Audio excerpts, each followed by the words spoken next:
Hi, I'm Dr. Caroline Leaf and welcome to my podcast, Cleaning Up the Mental Mess.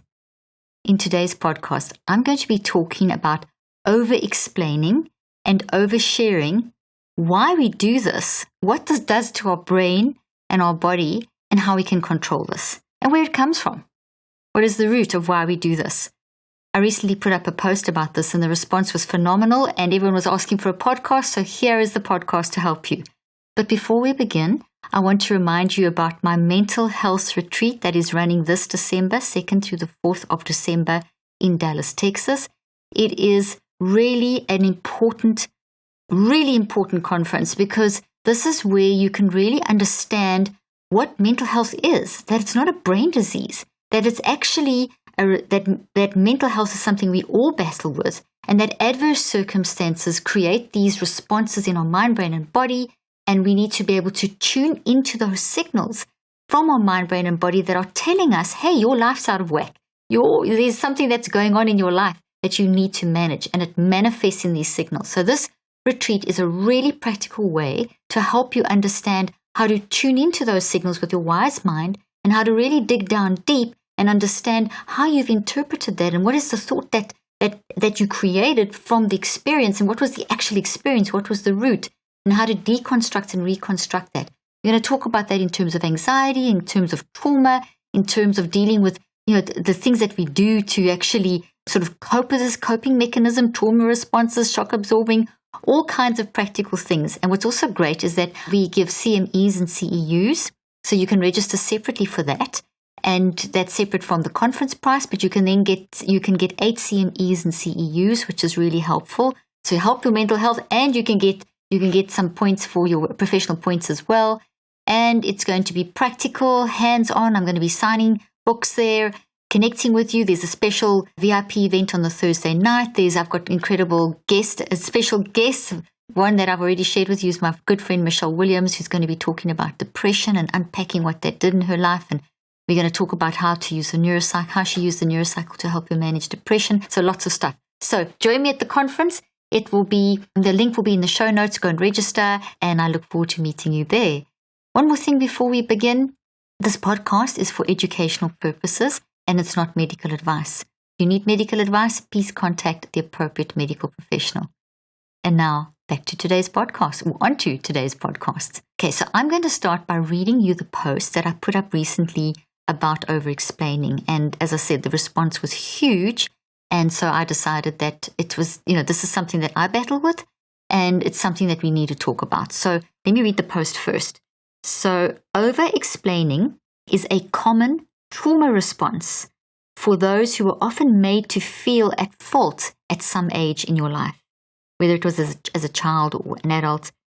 At one point, the desire to people please provided safety. It was like a coping mechanism. Please know it's not your fault for what happened, and it's not your job to regulate and boost other people's emotional state.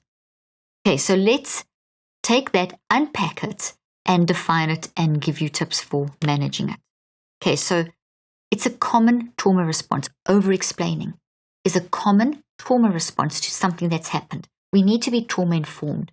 Trauma is an adverse circumstance. Complex or simple, there's different types of trauma. It's different for every person. There's different levels of degrees of severity, but it's still trauma. Trauma has happened to us, it will happen to us, and it is happening to us. So being trauma-informed is very important. And we have different ways that we respond. And over-explaining is one of those kind of responses. So there's 4 main categories of trauma responses, and I did a podcast on this recently. And the 4 main categories of trauma responses are fight, flight, fawn, and freeze. Over-explaining would fall into the category of one of the fawn responses. Fawning, where you're trying to people please. So when we people please, it's a fawn response, and over-explaining is one of those ways that we actually try to compensate for what we've gone through. So if you are over-explaining, it is part of the trauma response, the freeze trauma response, and it's in response to something that traumatic that has happened to you at some stage of your life. where you were made to feel at fault about something, where you felt that you needed to prove yourself, that you needed to be able to explain yourself, that you needed to be able to try and keep people happy by putting lots of words out there to try and help people to understand what you're trying to say. So that's just a broad explanation, and we'll go into a little bit more detail about what those mean. But before I do, I want to explain the difference between over-explaining and oversharing. So they're two different things. Over-explaining is we're using lots of words and lots of explanations and lots of things to people please for all the different reasons we're about to discuss, and I've given you the broad intro to that.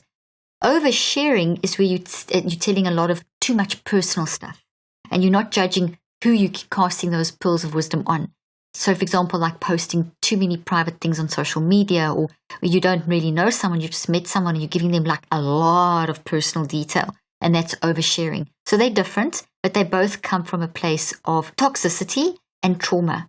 So, for example, the oversharing, this need to actually constantly tell more and more details, talk about yourself with intimate details and get people to listen to you, comes from a place of not vulnerability, but from sort of self-absorption. And self-absorption in itself is also a type of fawn response, where you're trying to please yourself, where you're trying to explain yourself to yourself, so you kind of are loading on others too much information to do that. So we do all these things, and we don't have to feel bad about them, because guilt is going to get you locked into them. Use that, recognize them, and use them, and just recognize them as messy ways of responding. This is a podcast about cleaning up your mental mess. This is a podcast where I tell you that the scientific evidence of you being your psychoneurobiology, your mind-brain-body connection, is one of beauty, one of incredible wonder, one of restoring balance, one of being wired for love. That's the core of who you are, that you can do something that no one else can do, that you have this wisdom in you that's just oozing for you to achieve your purpose and change the world, but in a way that only you can change. And that's who you are. But we have stuff that happens, and then this shows up in these pathological or toxic ways, in the way that we're communicating. And communication is a big word for how you're speaking, the words you use, the language you use, the way you do your job, the way you parent, the way you have relationships. Everything you do and say is under the category of communication. And everything you do and say comes from thoughts that are made of memories that are in your brain, your body, and your mind, that have come from your experiences. And they build around the core wisdom of your wise mind. And what we've got to do is that a lot of the time those are messy. The process of building them is very often messy, and that's totally normal and totally okay. What we've got to do is get the wise mind working with the messy mind. So over-explaining and oversharing are two messy responses, for want of an easier way to explain, two messy responses that can be categorized under the trauma fawn response, and there's a reason for it. Remember that always. This is not who you are. You're showing up that way because of. And what you want to do is find the because of. You want to find the root. You want to find the origin story. Okay, so I'm going to now show you my famous trees. For those of you that have never seen me teach this before, your mind and your brain are separate. I like to use my props. I'm holding up a brain for those of you that are just listening. And you are not your brain. You control your brain. Your mind is separate from your brain. Your mind shows up in your brain and your body. If you were dead, there would be no response inside your brain. But because you're alive and you're listening to me, and you are building this information into your brain, you're doing that building of this information into your brain with your mind. So with your mind, you're receiving my words. On a physics level, it's all the electromagnetic light waves and it's all the sound waves. And on a psychological level, you're making sense of that through thinking, feeling, and choosing. So mind is first cause. Mind enables you to have this experience of listening to this podcast, for example. It's going into your brain, and as the mind moves into the brain, the mind is showing up in the brain, and that then means that, and it shows up in the brain and the body, and that then the brain responds neuroplastically. It changes. So you build, by stimulating an electrical, chemical, and genetic response, you're building the experience, in this case, this podcast, into your brain as a nice, healthy, tree-like structure that we'll call a thought, and that thought will be this podcast on over-explaining as a trauma response would be the name of this thought tree, but all the details that I'm giving you are in the roots. So you could have, by the end of this podcast, you'll have maybe 1,000 roots over here made of proteins with my words vibrating in them. And this is your interpretation because you have a unique perception. You are unique. You have your own unique mind, your own unique way that you think, feel, and choose about everything. So everyone listening to this podcast is hearing the same words, building the same roots, but the interpretation is different. And that's key. You're interpreting this based on your experience. So that's an example of this podcast, but we're doing this all day long as we are going through the day and through life. And every day we're building these experiences into our brain as trees. And then immediately your brain tells your body, and every single cell of your body, of which you have 37 to 100 trillion, are also changing. And then you're also building it into your mind. Okay. So something happened as a child, some kind of toxic experience that would have been the roots. And that then would have led to distorted processing and built a distorted interpretation versus healthy, where there's healthy information, healthy processing, healthy interpretation. This is toxic experience, toxic processing, toxic interpretation. This is in our brain, body, and mind. And then your mind is using your brain and your body for you to communicate. And this communication, in this particular instance in today's podcast, this communication is over-explaining or oversharing, where you're saying too much stuff. So let's quickly give you a nice definition of over-explaining as a trauma response, a fawn trauma response. It's explaining something to an excessive degree, okay? So it's explaining something to an excessive degree where there's lots of words and lots of explanations and lots are being said and kind of like really trying to almost force your point and to like make that other person understand. There's kind of a desperation behind it to be understood and to be heard and to be listened to. So it's kind of desperately driven, and that's toxic. That's creates stress in your body, in your tension in your neck, feelings of anxiety, because there's a very strong emotional warning signal. As you're speaking like this, there's this anxiety. I've got to say this. I've got to get this out. They've got to understand me. And it's like you want to protect yourself. It's like you're trying to build a protective barrier. You're trying to get safe. So that's what you're doing. But it's not who you are. It's a response. It's a warning signal. So if you are over-explaining and you've got this anxiety as the emotion and the over-explaining is actually the behavior, then your body is maybe this tension in your neck. And then I'm getting tension in my neck because I know that I've fallen into this. And just like saying over-explaining, my shoulders went up and the tension came in my neck. So I know when I've done it, that's the response in my body. So as I'm explaining it, I'm getting that body response. I'm getting that emotional warning signal of anxiety. I know that I'm going to say a lot of words. So I've had this experience. I've got memories of it, but I've managed it. So when I get into those situations where I want to over-explain, I still fall, make a mess, but I catch myself quickly and pull myself back. And that's what I'm going to teach you how to do. Okay. Oversharing is different to over-explaining, which I've mentioned in the beginning. And oversharing, I've got a nice definition over here. Oversharing is a disclosure of an inappropriate amount of information and detail about your personal life. So over-explaining is excessive degree, explaining something to an excessive degree. Oversharing, on the other hand, is a disclosure of too much personal stuff. Okay, it's too much information and detail about your personal life. Okay, so then, now, why are we doing this? Why are we doing this? Okay, so it's a signal. We're doing something. Whenever we do something or feel something or have a perspective or have this pain, these related physical symptoms in our body, that category, those groupings, we're doing that in response to a non-conscious something. What is that non-conscious something? This thing, this toxic thing that has got a root. Okay, so we're interpreting the situation based on a toxic processing, based on a toxic root. So the over-explaining is coming from a complete distortion.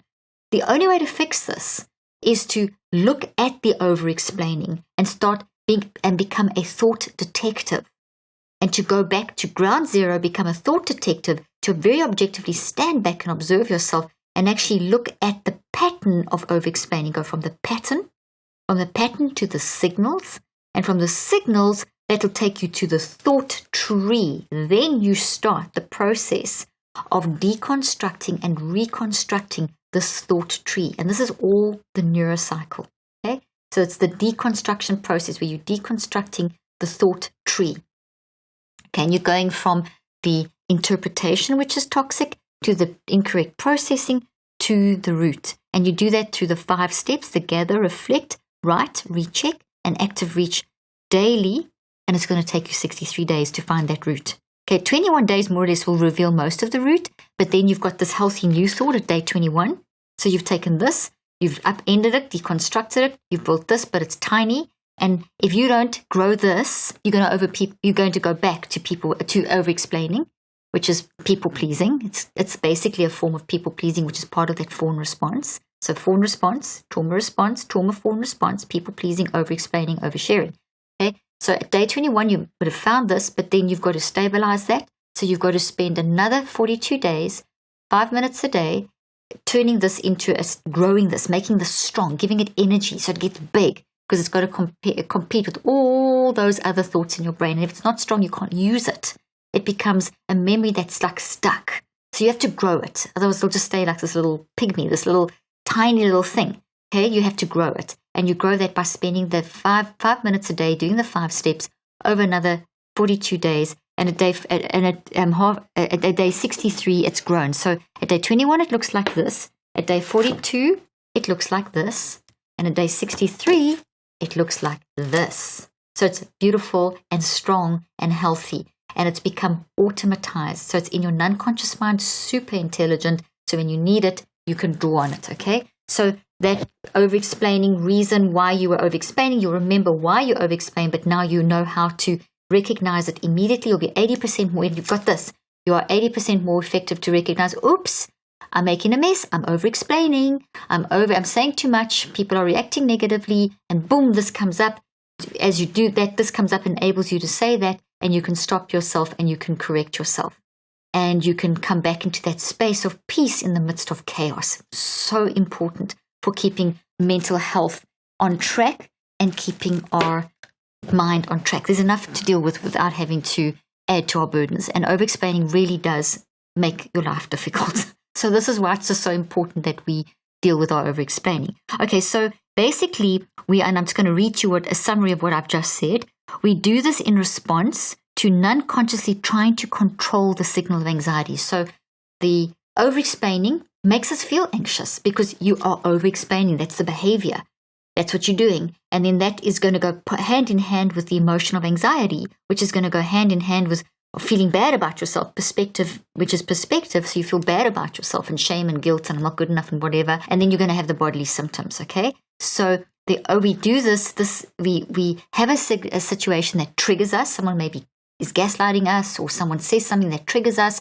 And then boom, over-explaining, anxiety, perspective, I'm not worthy, I've got to prove myself, I've got to protect myself, I've got to say more to make them hear me.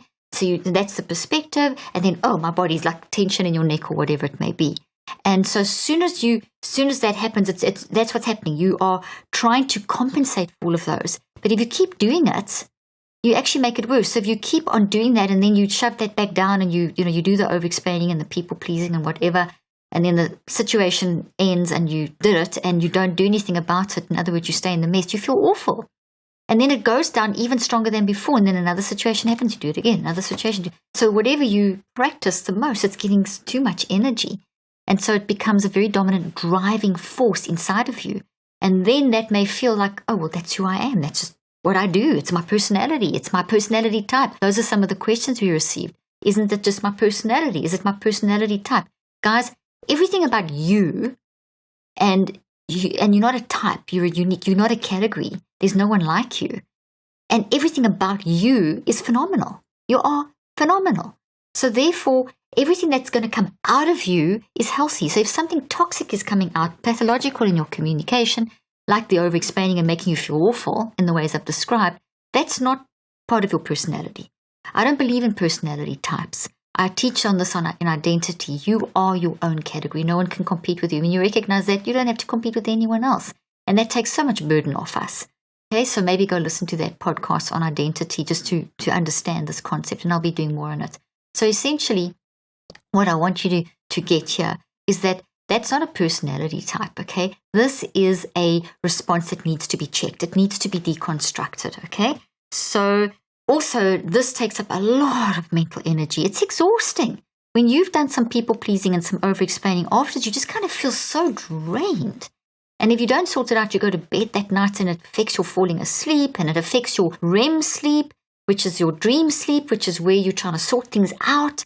And, that can turn into nightmares and you wake up feeling like a mess and then everything else. So it just kind of becomes a boomerang thing. So if there's a pattern in your life of over-explaining, you need to kind of start deconstructing and giving yourself permission to do that and not feeling bad. It's okay if you've been over-explaining. You don't feel bad about it. You just need to do something about it. You don't want to keep it there because of all the negative connotations, but you don't have to feel bad about it.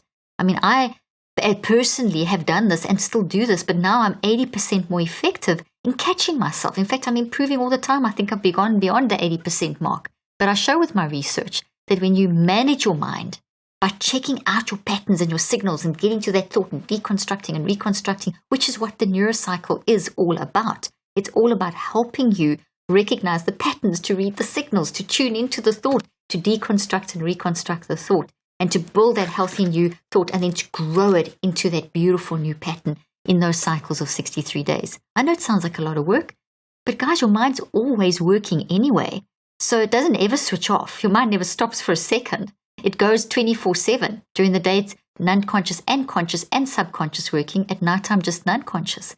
So it's always going. So either it's going in a constant state of mess, or it's going in a managed way where you're managing your mess, giving yourself permission, not beating yourself. Oh, I over-explained again. Oh, I overshared again. I'm so terrible.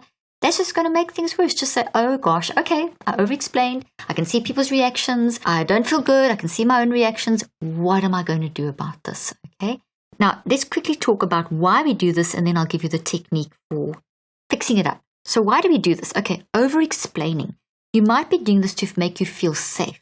A lot of people ask, is it that? Yes, we feel safe. So you need to feel safe. So you're over-explaining to feel safe, which means that you didn't feel safe. At some point in your life, something happened that made you not feel safe about who you are as a person. And when I say safe, it's safe in your identity.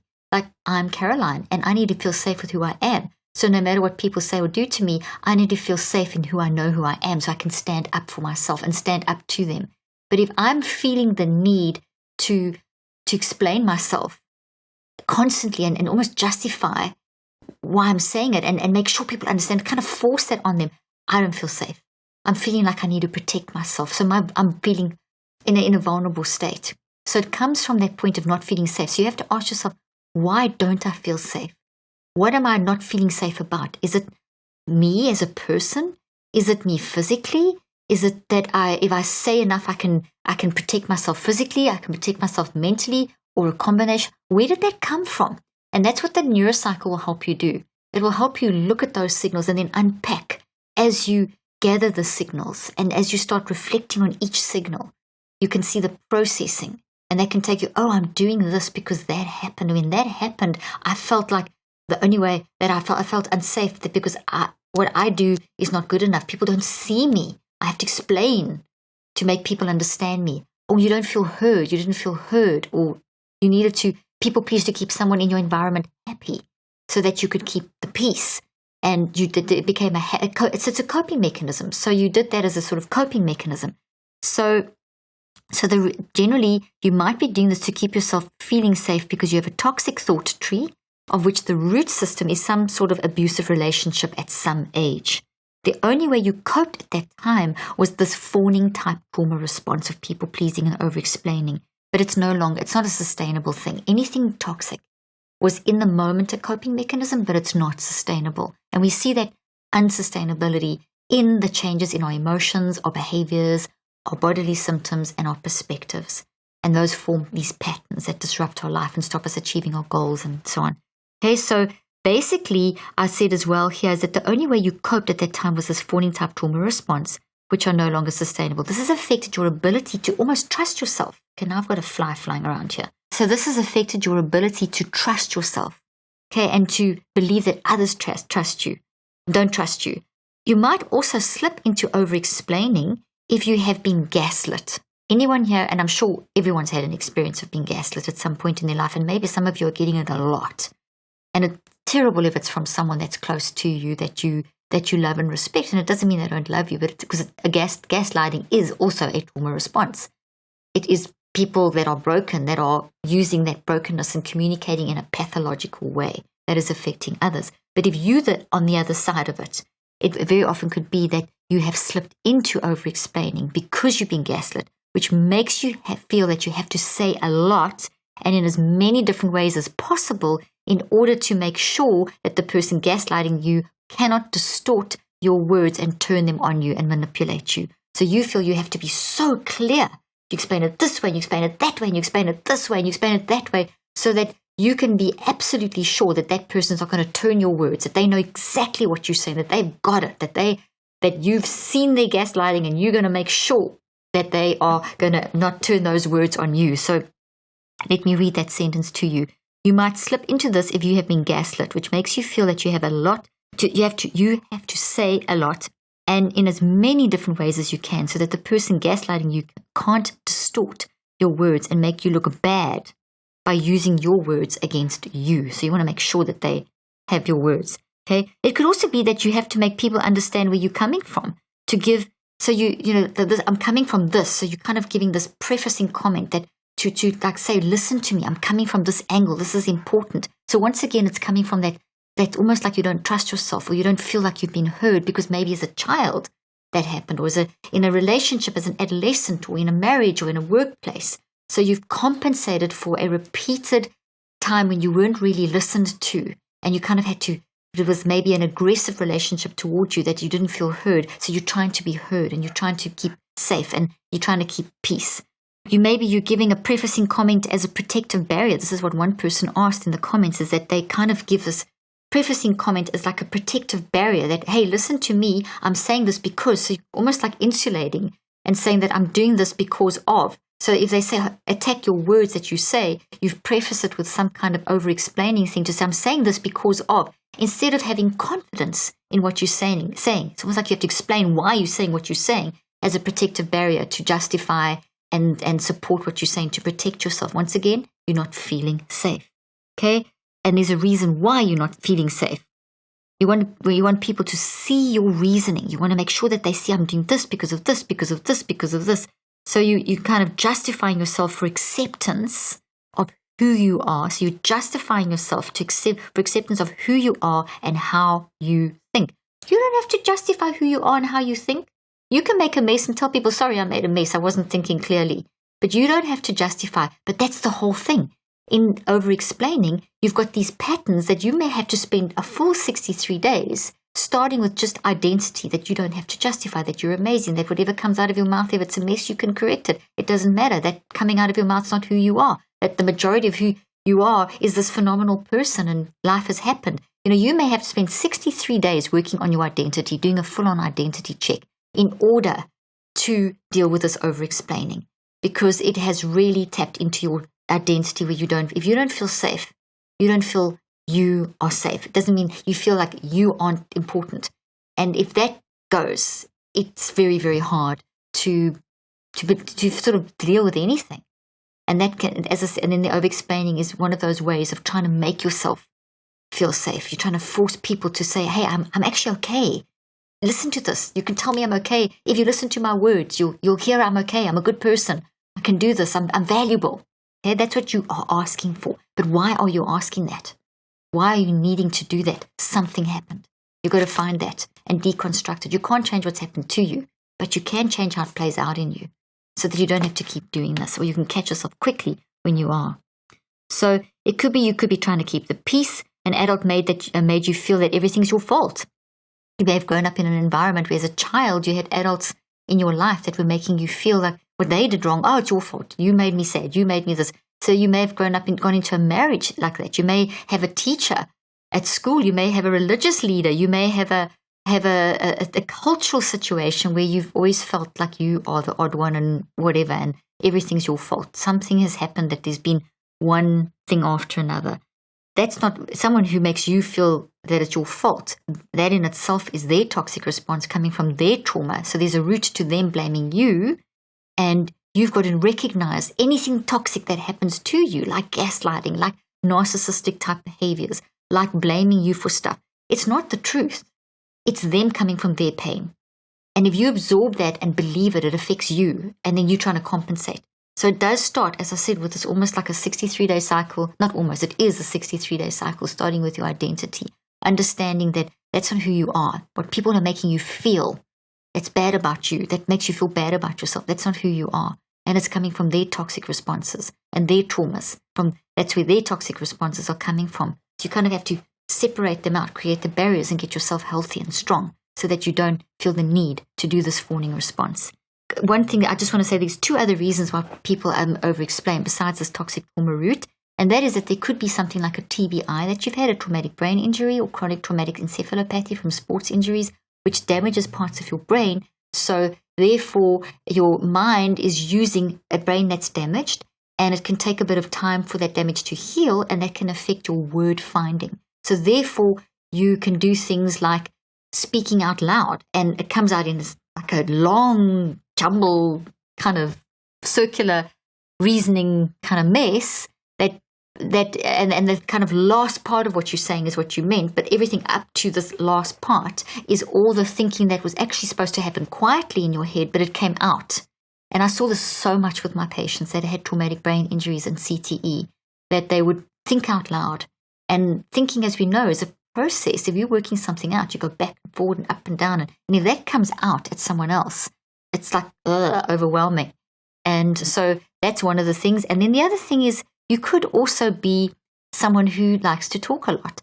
Like if you know something about a subject, like I know a lot about my subject, and I find it very interesting. So if I get into a stimulated conversation where I feel I've got something to contribute, I can say a lot.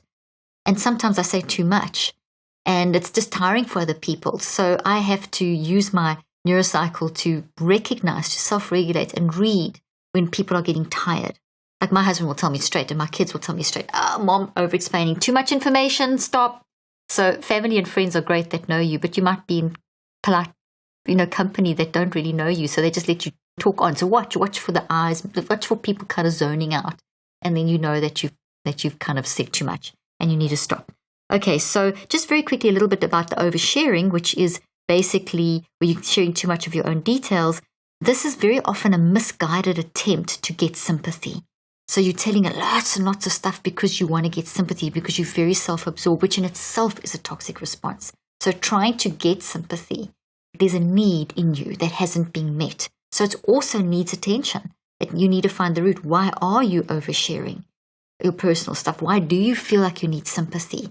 Why do you feel like, what is it about the situation, the people, whatever? Where's it coming from? Now, here's how to help yourself. You're going to do a 5-step neurocycle. The neurocycle's 5 steps. You do it over 63 days, because 63 days, as I've explained, is how the change happens. My neurocycle app walks you through it, so I strongly recommend you download the neurocycle app. We'll put the link in the show notes. I strongly recommend you get my latest book if you haven't already got it, Cleaning Up Your Mental Mess, because this teaches you exactly how to do this. Because the neurocycle is how you get your wise mind controlling the messy mind, so that you manage your mind and you direct the neuroplasticity. So you fix these, you change this. Neuroplasticity means change these into these super healthy thoughts. Okay, so the book and app really walk you through it. We're upgrading the app, so if you download the app now, as soon as the upgrade comes, you'll automatically get it. But at the moment, it walks you beautifully through the 63 days. There's little mini neurocycle guides, and we're adding a whole ton more, like decompression activities and more things for the 42 days. And so, get into the app. It's a lifesaver. I use it. I use these concepts all the time. Millions of people around the world we have reached now with these concepts of mind management. The neurocycle is a process. It's a system.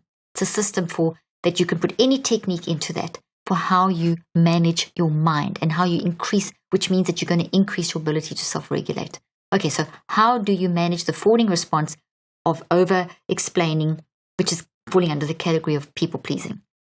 First thing is you're going to commit to spending 63 days, because you're not going to solve it in one neurocycle. Each neurocycle is 5 steps. You're going to need to spend that 63 days to find it, find the root, from the pattern to the signals, to the interpretation, the distorted processing, to the root. And in doing that, you weaken this, and then you reconceptualize that into the healthy thought. Then you're going to have to stabilize that to grow it so it gets lots of energy, so that it automatically happens. Okay, so gather, and you start with something that is recent. Okay, so stand back and observe yourself. That's called the multiple perspective advantage. I teach you how to do this in my app and in my book, where you stand back and observe yourself. In other words, step into your wise mind. Your wise mind is your ability to look at the messy mind and work with the messy mind to change things, okay? So gather awareness of something recent using the MPA, the multiple perspective, observe yourself. Now, observe if you are, and here's some signals. If you want to know, I'm going to give you some signals now. Gather awareness of these kind of things to check out if you are using over-explaining as a trauma fawn response. Observe if you are apologizing a lot. Are you apologizing a lot? Do you have difficulty saying no? Do you feel that people need lots of detail to understand you? Are you over-anticipating how the person will respond to you when you set a boundary? And that's a good one. Are you thinking, oh gosh, if I set this boundary, they're going to react like this, so I better pad this boundary with a whole bunch of explanations. So at the end of the day, you don't even know what the boundary is because you've said so much, because you're so worried about their reaction. Okay, that's a sign you're over-explaining. Maybe you are focusing on the worst case scenario, which 90% of the time won't happen. Okay, so if you want to check if you're oversharing, if you want to gather awareness of your oversharing, some signs are posting a lot of intimate details about relationships, friendships and family matters and personal drama that you shouldn't be posting about. Using social media to vent your frustrations in a very descriptive and graphic way. Okay, this doesn't create intimacy. It actually is, it's self-absorption masters vulnerability, and that is in itself a trauma response.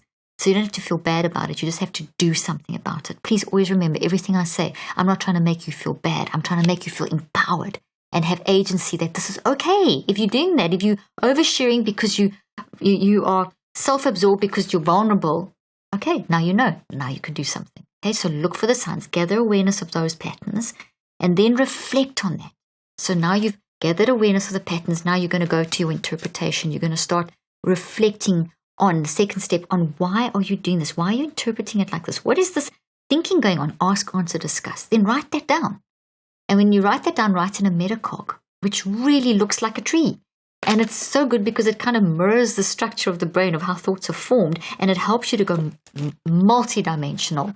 The research is showing that we operate in like 11 dimensions and whatever. It's a lot of dimensions. And I've seen from the metacog that it really draws the wisdom out of you. It gets your wise mind to tap into the depths of your unconscious. So pour it on the metacog and then go into the next step, which is your recheck.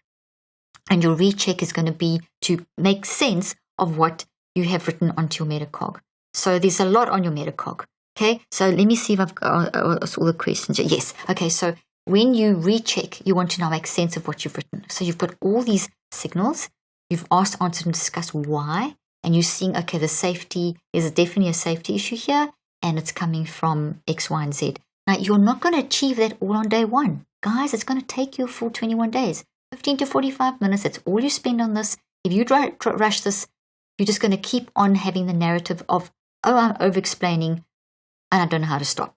If you do what I'm telling you, you'll recognize the over-explaining for what it is, and you'll actually get rid of it. You'll manage it. You'll get to the point where, as you start, you'll stop, because you understand where it's coming from, and you've healed yourself. You've changed what happened. You can't change what's happened to you to set up that pattern, but you've now changed what's in you, so you don't have to do that. You don't have to grow that back. We can grow these back. Our brain's neuroplastic. If we don't develop this, we can grow that over-explaining back. And then we know, oh my gosh, I'm over-explaining, and I know why I'm over-explaining. Now you've got to do the work of changing it again. You've got to rewire those neural pathways. Decide what you want to wire in, because what you wire in over time, over those cycles of 63 days, is what you're going to do. So if you've made the effort of finding out the reason why, and you've got to day 21, go to day 4 at 63.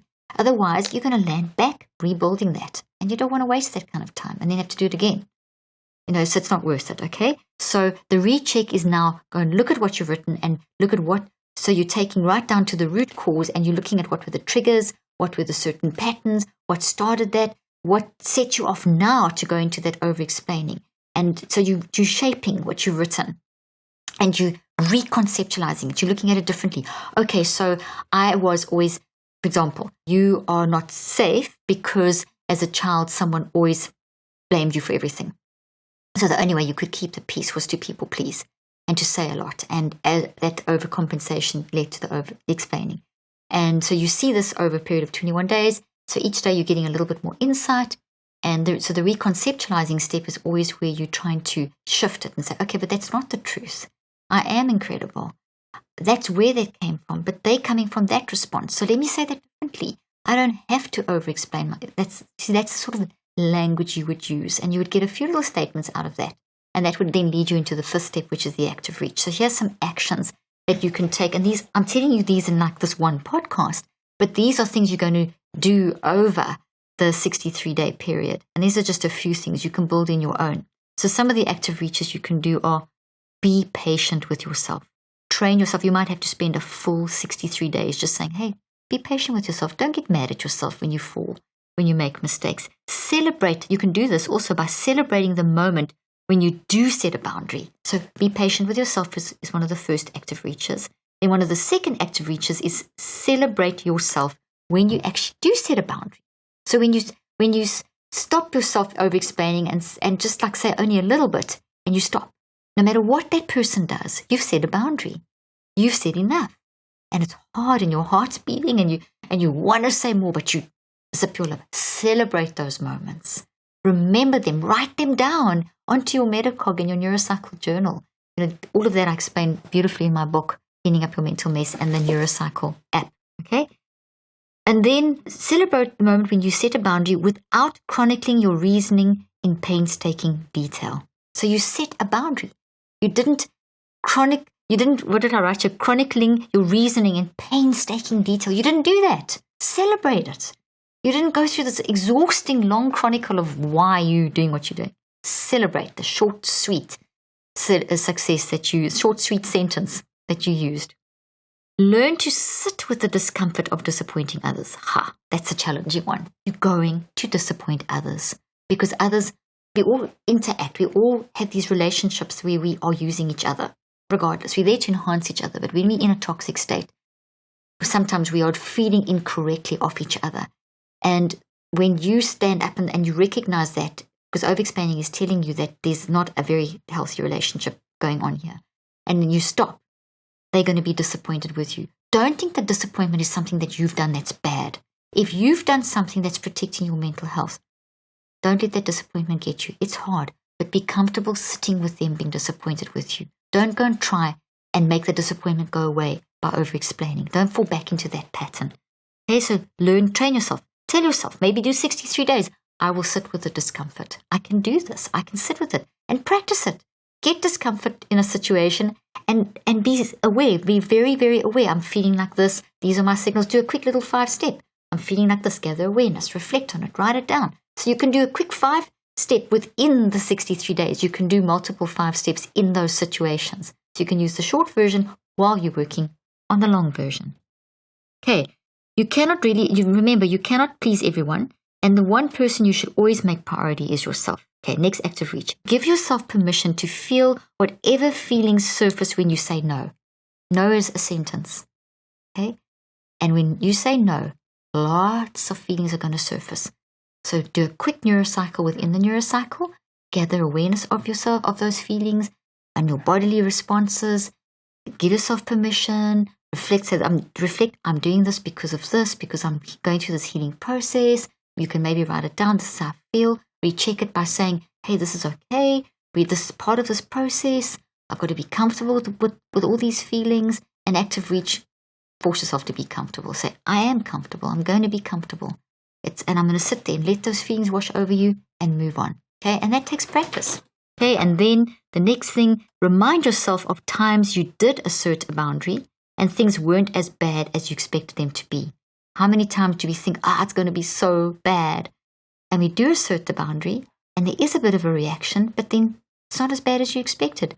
Focus on those. Write them down. Think about them. Apply them. Remember them. Don't just gloss over them. Celebrate them. And second last thing, mind manage where you self-regulate the reaction of others to you and adjust accordingly. So the example I gave earlier, when you are over-explaining, don't just get absorbed in what you are saying, but watch what you are saying. Stand back and watch yourself, how you're saying, facial expressions, bodily sensations, and watch the other persons, if there's multiple people, watch their reactions. And if you can feel it's toxic and you're getting toxic, stop, self-regulate, pull back, end the talking.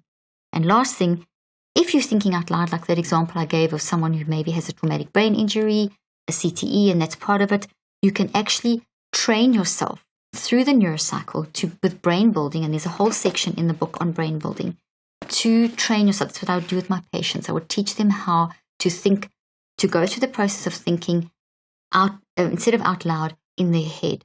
And you can practice it. You can develop that. It's going to maybe take you multiple 63-day cycles, and you might need a therapist or a loved one to just help you practice that. But then the active reach would be practicing only saying the final sentence and only allowing yourself. So you've got to find out what that looks like. What does the working out part look like, and what does what you actually want to say look like? And when you make that separation, then you can express that. Well, I hope that's helped you, and I hope that you are going to be able to get that over-explaining under control. Thank you for joining me, and I look forward to seeing you next time.